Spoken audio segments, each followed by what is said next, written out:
Barulho de gente comendo irrita, né? Pena que não pensamos nisso quando trouxemos da gringa um Cheetos diferente. Muito crocante. Ei!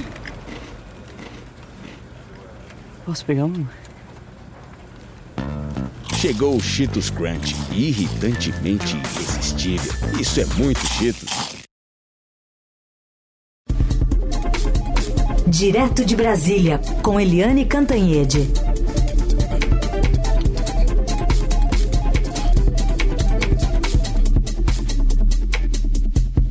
Oi, Eliane, bom dia. Bom dia, Raíssa e Carolina, ouvintes. Bom dia, Eliane. Bom, o presidente Lula voltou hoje a cobrar que países ricos e industrializados estabeleçam metas mais ambiciosas no enfrentamento às mudanças climáticas e financiem projetos relacionados ao tema dos países pobres e em desenvolvimento nesse discurso da COP28 em Dubai. Disse que muitos países do chamado Sul Global, o antigo Terceiro Mundo, não terão condições de implementar as suas metas ou assumir novos compromissos. Os mais vulneráveis não podem ter que escolher entre combater a mudança do clima e combater a pobreza. Terão que fazer ambos. O princípio das responsabilidades comuns, porém diferenciadas, é inegociável. Ameaçá-lo vai na contramão de qualquer noção básica de justiça climática. Essa noção demanda que sejam cumpridas as obrigações de financiamento, de transferência de tecnologia. É inaceitável que a promessa dos 100 bilhões de dólares por ano, assumida pelos países desenvolvidos, não saia do papel, enquanto só em 2021 os gastos militares chegaram a 2 trilhões e 200 bilhões de dólares. Também aproveitou a fala para fazer um apelo pela redução do uso de combustíveis fósseis ao redor do mundo, criticou os países que lucram com a guerra enquanto a conta da mudança climática chega aos mais pobres, mas não falou nada de petróleo, não. Pois é, ele não falou nada de petróleo, não. Só pediu para que os países desistam de uma política de desenvolvimento baseado em combustíveis fósseis. Mas, ao mesmo tempo, o Brasil está negociando a entrada ou não na OPEP. A OPEP, que é a Organização do Petróleo, a organização que reúne os países, os maiores produtores de petróleo no mundo. E o Brasil está negociando, tem várias frentes aqui no Brasil dizendo que sim, o Brasil está negociando isso, ou seja, são mensagens dúbias. O Brasil defende a energia limpa, condena o desenvolvimento com base nos combustíveis fósseis e tal. É muito bonito isso, né? Mas, do outro lado, o Brasil negocia a entrada na OPEP e, ao mesmo tempo, Lula acaba de sair de países grandes produtores de petróleo, inclusive da Arábia Saudita, onde ele, enfim, tratou exatamente de desenvolvimento, de parcerias, etc., com o ditador sanguinário Mohammed bin Salman. E a gente tem que lembrar que a Arábia Saudita, além de ser uma ditadura sanguinária, é o segundo maior produtor de petróleo no mundo. Então, é um discurso dúbio, né? Para aquele público do clima, o público do ambiente, o discurso é um. Para o discurso já no ambiente de petróleo, no ambiente de Petrobras, no ambiente em que o Brasil é produtor de petróleo, aí o discurso é um pouco outro. Mas, de qualquer jeito, a expectativa é de que o Brasil brilhe na COP28, né? Porque o Brasil tem a Amazônia, o Brasil tem a produção de energia limpa maior do mundo, né? É o grande produtor de energia limpa, energia eólica, energia de cana, enfim, o Brasil é um país que brilha nessa área de ambiente. E, além de tudo, a Marina Silva, nossa ministra do Meio Ambiente, acaba de ser nomeada como uma das grandes personagens do mundo pelo Financial Times. Ou seja, a Marina Silva também é um trunfo. E o próprio Lula, vamos admitir, porque o Lula é o brasileiro mais conhecido no mundo. O Lula, depois dos 2 primeiros mandatos e agora no 3º mandato, ele é admirado no mundo todo, inclusive nessa área ambiental. E ele teve essa, aspas, sorte, aspas, de substituir Jair Bolsonaro, que foi um verdadeiro desastre na área ambiental também.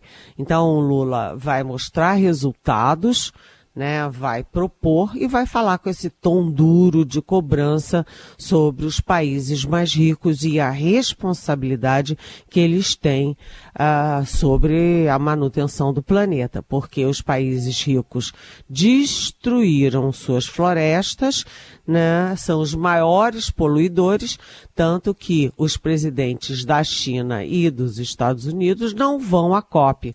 Por quê? Porque eles são os maiores poluidores do mundo. Se são, porque destruíram ao longo do tempo as suas florestas, agora eles têm a obrigação de financiar os países que ainda têm floresta e que precisam se desenvolver sem atacar as suas florestas, que passam a ser fundamentais para o mundo. Então, é o discurso do Lula, é o Brasil numa posição de destaque para o mundo nessa Copa. Muito bem. Quem está lá também na COP28 é o governador do Amazonas, Wilson Lima, que motivou até uma pergunta para você, Eliane, da nossa ouvinte Clarice. Ela está dizendo o seguinte: o governador acusando a Amazon de usar o mesmo nome do estado sem pagar nada, e ele quer uma reunião com a empresa lá na COP. Eliane, então quer dizer que a Raquel Lira, governadora de Pernambuco, vai cobrar as pernambucanas? O Jerônimo, o governador da Bahia, vai cobrar das Casas Bahia? Ela diz que está rindo de nervoso e pergunta como que o Brasil vai ganhar respeito dos outros países nesse evento. Tem aí a sonora? Vamos ouvir. Ainda não? Então pode responder para a Clarice, por favor, Eliane. Oi, Clarice, bom dia, obrigada por a pergunta.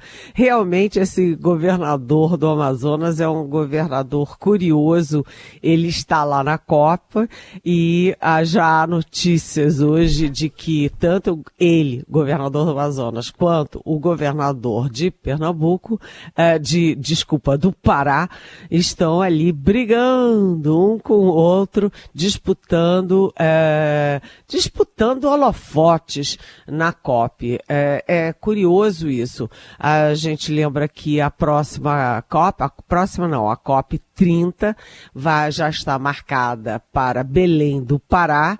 O governador Helder Barbalho é um dos líderes jovens em ascensão no país, né? Tem um pai que foi presidente do Senado, foi governador do Pará também, tem um irmão que é ministro e ele é que vai sediar a COP 30. E o governador do Amazonas quer competir com ele, usando a COP como pano de fundo. E essa história do Amazonas... Clarice, eu dou toda a razão para você. E eu estava aqui pensando, e a revista Piauí também vai ter que pagar alguma coisa ali para o governo do Piauí? Em vez dele ficar feliz, porque Amazonas, quanto mais se usar esse símbolo Amazonas, é melhor para o Estado, é melhor para o país, né? Ele quer processar a Amazônia. Cada um que aparece, né, Clarice? A gente olha isso como brincadeira, mas governador de estado está cuidando de coisa séria. Isso é ridículo e isso põe o país numa situação desagradável. Imagina os memes na internet, né, Clarice? Sim. Vamos ouvir então aqui o que disse o governador para ilustrar. Nós vamos ter uma reunião com a Amazon, que é uma grande empresa do Jeff Bezos, com o objetivo de fechar parceria. A Amazon usa o nome do Amazonas, usa o nome da Amazônia. Quanto é que a gente ganha por isso? A gente quer saber, esse é um dos questionamentos que a gente vai fazer lá na COP. Muito obrigado, governador do Amazonas. Então tá aí, mais cedo a gente até... Ligando lá para a Amazon. Oi, Jeff Bezos, vamos marcar uma reunião? Vamos marcar uma reunião. Vamos falar sobre... Então, mais cedo a gente até lembrou aqui, né, que a Xuxa podia processar também o Elon Musk, né, porque esse negócio de usar X aí pegar o Twitter e transformar em X, né, a Xuxa está sendo prejudicada também. É verdade. Temos que acionar a Xuxa também para processar. Ai, muito bom. O Eliane Cantanhede continua conosco para falar mais sobre o Brasil à frente do G20. Eli, com esses preparativos sendo feitos aí nos últimos meses, o Brasil se torna oficialmente hoje, pela primeira vez, o presidente rotativo do grupo das 20 maiores economias do mundo. Então, a partir de hoje, já é possível encontrar um site do governo usado como referência para atualização das informações envolvendo o evento, que tem aí como tema Construindo um Mundo Justo e um Planeta Sustentável, um cronograma de reuniões. O que representa essa liderança? Bem, isso tudo, né? Esse conjunto é muito importante para, primeiro, trazer o Brasil de volta. Lembra? O Brasil voltou, que é um dos lemas do presidente Lula. Segundo, é importante na estratégia do próprio Lula. Quando a gente olha esse primeiro ano, né, retrospectivamente, esse primeiro ano do governo Lula, a gente vê que o Lula deu muita atenção à política externa, às viagens internacionais, os discursos, os embates. A política externa é muito importante para o Lula. E isso não é só porque é ele, né? Não é uma coisa para ele, é uma posição, é uma estratégia importante para o Brasil. O Brasil precisa de visibilidade, precisa de credibilidade e precisa se mostrar ao mundo para o quê? Para trazer investimentos, para trazer recursos e para se desenvolver, né? O Brasil é o principal país da América do Sul. O Brasil é o país mais rico, mais populoso, maior em território, né, aqui da América do Sul. Isso é um capital enorme, né, e o Brasil precisa capitalizar mais ainda tudo isso, essas condições naturais do país. Então, o Brasil já ficou um mês no Conselho de Segurança da ONU, exatamente quando estourou a guerra de Israel e Hamas. Então o Brasil usou esse momento, essa função de presidência do Conselho de Segurança para se articular com países de todos os continentes, principalmente com as potências, né? O Brasil também tem a presidência do Banco dos BRICS, com a Dilma Rousseff. O Brasil agora já anunciou que vai ter a COP 30 em Belém do Pará, como a gente acabou de falar. E essa presidência rotativa do G20. O G20 são as 20 maiores economias do mundo. E o Lula tem sempre uma posição de cobrar a responsabilidade dos países ricos em relação à desigualdade social do mundo, não só do Brasil, né? Não só da nossa área. O mundo é muito desigual. Segundo, na questão ambiental, na questão nuclear, na questão das guerras. Então, as 20 maiores economias do mundo agora estarão com uma pauta programada pelo Brasil. Isso é muito importante, isso joga holofote sobre o Brasil e sobre o Lula.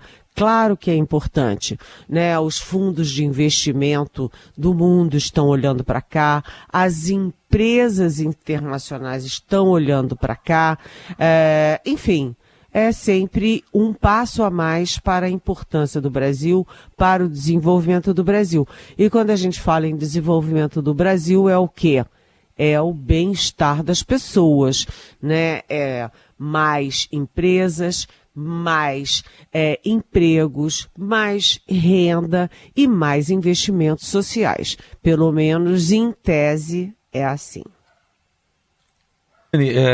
Ainda sobre a indicação do presidente Lula lá para o Supremo, do ministro Flávio Dino, também do Paulo Gonet para a PGR, o Flávio Dino os dois estão percorrendo o Senado ali, fazendo contatos, mas ontem o Dino até divulgou um currículo, né? Se olhando o currículo, basicamente é um currículo jurídico. Ele está tentando mostrar que é técnico também? Pois é, ele diz que é técnico e imparcial, ele fez todo assim, um levantamento, né, apresentou a biografia dele, o que ele fez, diz que falou dos anos dele como juiz, dos anos dele como governador do Maranhão, e para dizer que durante toda a vida dele, toda a vida pública dele, ele atendeu, na versão dele, nesta carta protocolada no Senado para quem vai votar nele para indicação, né, na indicação dele para o Supremo, ele diz que em todos esses cargos, em toda a biografia, ele esteve dentro da ética, da conduta ética e dos princípios de moralidade, dos princípios da prioridade pública. Enfim, campanha cerrada, porque o Flávio Dino era considerado e ainda é considerado o ministro mais atuante, de mais verbalização, né, do governo Lula, é o ministro da Justiça que vai para frente, que tem muito embate político, que dá muita entrevista, que defende a democracia, enfim. O Flávio Dino é muito atuante, é muito audacioso, muito corajoso. E agora tudo isso cria um embate maior na votação dele lá no Senado. O Senado, que a gente sempre lembra que é uma casa cada vez mais, assim, à direita, é uma casa com vários personagens do bolsonarismo, da Maris Alves, o general Mourão, o Rogério Marinho, enfim, então o Flávio Dino, mais um embate agora que ainda é político, mas nesse embate político ele precisa vestir a toga e assumir o novo personagem, uma nova persona de ministro do Supremo Tribunal Federal. Vamos ver, né? Mas vai ser uma sabatina muito difícil. A perspectiva é de uma sabatina muito difícil na comissão e mais de aprovação no final. Né? Enquanto isso, está lá o Flávio Dino fazendo o que ele mais gosta, guerreando. Eliane, também estamos de olho rapidinho aqui para falar sobre esse bloqueio do governo no orçamento de mais de R$1 bilhão. O que representa nessa reta final do ano? Bem, é o quarto contingenciamento que o governo faz. O que é contingenciamento? É que você tem a alocação dos recursos, mas você suspende, deixa assim, congelada a aplicação dos recursos. Tem, mas não tem. É como se você tivesse um dinheiro no banco, o dinheiro é seu, mas não pode sair de lá até alguma condição. O contingenciamento é necessário porque o governo mantém a previsão de déficit zero em 2024. O Fernando Haddad guerreia no Congresso para aumentar a arrecadação. Essa semana teve uma vitória importante com a aprovação da taxação dos fundos especiais e das offshores. Né? Tem mais guerra semana que vem, a guerra continua, mas a arrecadação sozinha não garante déficit zero. Né? O que é o déficit zero? É um encontro de contas entre arrecadação e gastos. E o contingenciamento é a parte dos gastos e é a parte do Ministério do Planejamento, o Ministério da Simone Tebet. Dito isso, os ministérios que são mais atingidos por esse quarto corte, que é de R$1 bilhão e 100 mil reais, são os ministérios do Transportes, o Ministério das Cidades. E eu achei até curioso, né? Porque as cidades estão sendo muito atingidas por essas intempéries. A gente viu as cidades do Rio Grande do Sul debaixo d'água, a gente viu as cidades do norte penando com a seca, né? E o Ministério das Cidades, eu não entendi bem, a gente precisa aprofundar essa apuração. Por que exatamente cidades, né? Em seguida, depois de Transportes e Cidades, aparece exatamente o Ministério da Integração Regional e o Ministério da Defesa, que é o Ministério das Forças Armadas, né? É um corte razoavelmente pequeno para o encontro de contas, né, para o déficit zero, mas é um corte muito grande para as pastas atingidas. Lembrando que o déficit que seria 36 bilhões menor, acabou chegando a esse final de ano em 177 bilhões em 2023. Como é que vai zerar isso em 2024? Ninguém está acreditando muito, né? Mas, enfim, tá aí. É mais um corte e a gente não sabe se é o último. E vamos ver como é que as pastas cortadas reagem, inclusive a pasta da defesa.